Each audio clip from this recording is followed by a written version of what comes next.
अच्छा, ज्यादातर ट्रेडर्स को तो यही लगता है ना कि कीमतें बस ऊपर जा रही हैं, नीचे गिर रही हैं, इसका कोई लॉजिक ही नहीं है, कोई तुक नहीं बनता। पर जरा सोचिए, क्या हो अगर ये जो अफरा तफरी दिख रही है, ये सिर्फ एक धोखा हो? क्या हो अगर मार्केट असल में हमसे कुछ कहने की कोशिश कर रहा हो, एक कहानी सुना रहा हो? तो चलिए इसी बात को थोड़ा और गहराई से समझते हैं। देखिए, मेन आइडिया यहां पर यह है कि बाजार कोई शोर शराबा नहीं है, बल्कि ये एक भाषा है। और आज हम इसी भाषा के कुछ बेसिक रूल्स, कुछ बुनियादी नियम सीखने वाले हैं। अब देखिए, जैसे कोई भी भाषा सीखने के लिए हमें उसकी ग्रामर, उसके नियम कानून समझने पड़ते हैं ना, ठीक वैसे ही ट्रेडिंग की दुनिया में प्राइस एक्शन और मार्केट स्ट्रक्चर को समझना पहली सीढ़ी है। यहीं से सब शुरू होता है। तो ये मार्केट स्ट्रक्चर है क्या? इसे ना एक नक्शे की तरह समझिए, एक ऐसा मैप जो हमें बताता है कि बाजार आखिर जा किधर रहा है। और अगर किसी ने ये नक्शा पढ़ना सीख लिया, तो फिर चार्ट सिर्फ ऊपर नीचे जाती हुई लकीरें नहीं रह जाती, वो एक पूरी कहानी बन जाती है। अब बाजार की जो पूरी दिशा है ना, वो बस इन दो आसान से पैटर्न में छिपी हुई है। अप ट्रेंड मतलब जब मार्केट ऊपर जा रहा है तो वो लगातार नए हाइज बना रहा है जो पिछले वाले से ऊंचे हैं। ये दिखाता है कि बायर्स यानी खरीदार पूरे कंट्रोल में हैं। और डाउन ट्रेंड में ठीक इसका उल्टा होता है। मार्केट लगातार नए लो बनाता है जो दिखाता है कि सेलर्स यानी बेचने वाले हावी हैं। लेकिन हमेशा ऐसा नहीं होता। कभी कभी मार्केट एक तरह से रुक सा जाता है, एक ठहराव ले लेता है। इसे ही कहते हैं रेंजिंग मार्केट। यहां न तो बायर्स जीत रहे हैं और न ही सेलर्स। ये एक तरह की शांति है जो अक्सर किसी बड़े तूफान से ठीक पहले आती है।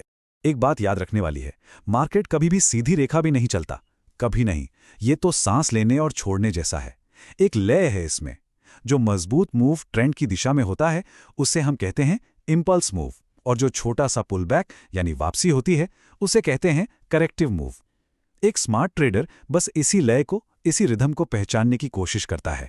ठीक है, तो अब हम ट्रेंड पहचान सकते हैं, उसकी लय को भी समझ सकते हैं। लेकिन असली सवाल तो अब आता है, हमें ये कैसे पता चलेगा कि कहानी में कोई ट्विस्ट आने वाला है, ये ट्रेंड अब बदलने वाला है? तो पहला कॉन्सेप्ट है ब्रेक ऑफ स्ट्रक्चर या BOS। इसे आप ट्रेंड का कंफर्मेशन समझिए। ये मार्केट का हमें बताने का तरीका है कि हाँ, मैं अभी भी उसी दिशा में जा रहा हूं, चिंता की कोई बात नहीं है। ये ट्रेंड के जारी रहने का एक बहुत ही साफ संकेत होता है। लेकिन फिर आता है चेंज ऑफ कैरेक्टर या COCH, और ये कुछ अलग है। ये सबसे पहला वार्निंग साइन है कि शायद ट्रेंड अब कमजोर पड़ रहा है या शायद पलटने वाला है। देखिए, ये कोई गारंटी नहीं है, लेकिन ये एक चेतावनी जरूर है कि भाई अब थोड़ा सावधान हो जाओ।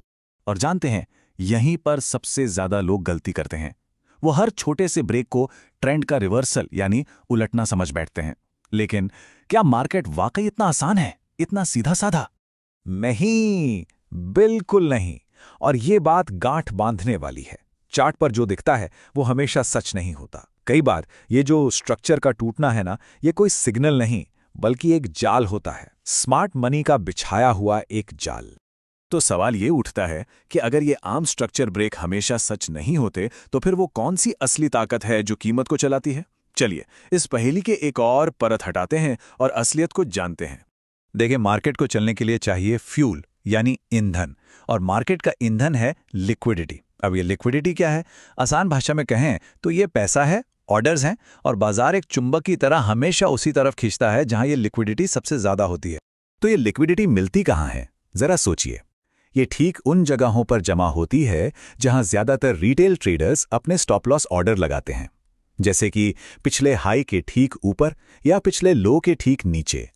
और यही जगह है बड़े प्लेयर्स के लिए, स्मार्ट मनी के लिए एक टारगेट बन जाती हैं। और इसी को कहते हैं स्टॉप हंट। ये कोई हादसा नहीं होता, ये एक सोची समझी चाल होती है। स्मार्ट मनी जानबूझकर कीमत को उन लेवल्स तक ले जाता है, सिर्फ इसलिए ताकि रिटेल ट्रेडर्स के स्टॉप लॉस हिट हो जाएं और मार्केट में लिक्विडिटी आ जाए। और बस यहीं पर पूरी तस्वीर साफ हो जाती है।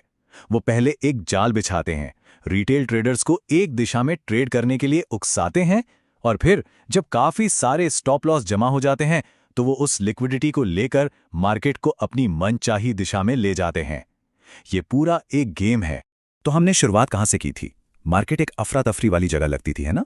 लेकिन अब हम उस अफरा तफरी के पीछे का लॉजिक, उसके पीछे की कहानी देख सकते हैं।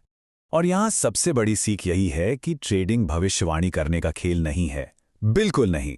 ये तो मार्केट के स्ट्रक्चर को पहचानने, कहानी को समझने और सबसे जरूरी स्मार्ट मनी के बहाव के साथ चलने का नाम है। हमें मार्केट के साथ चलना है, उसके खिलाफ नहीं। तो आखिर में बात बस एक ही है, चार्ट कभी झूठ नहीं बोलता, बस हमें उसकी भाषा सीखनी होती है। कहानी तो वो खुद ही बता देता है।